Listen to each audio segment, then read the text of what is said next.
មកនឹងស្រីហេតុអ្វីអូនធ្វើយ៉ាងនឹងប្រាប់ផងព្រោះបងចង់ដឹង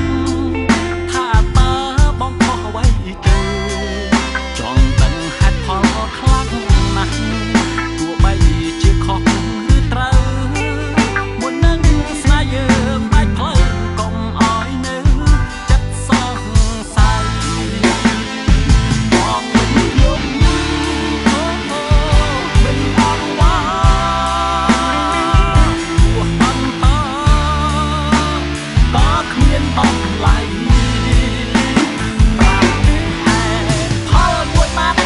ឲ្យបងព្រាមចិត្តកាយជាថ្មីឬមួយស្នេហ៍បងមិនទាន់សម័យទើបស្រី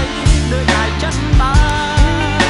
រឬក៏ស្នេហ៍ថ្មីលយឆាយគឺហាបានជាជីវ៉ាព្រោះប្រែ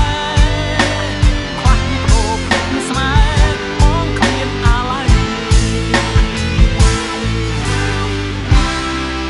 ប្រុសម្នាក់ដែលត្រូវខូចចិត្តគ្មានសិទ្ធិក្រៅ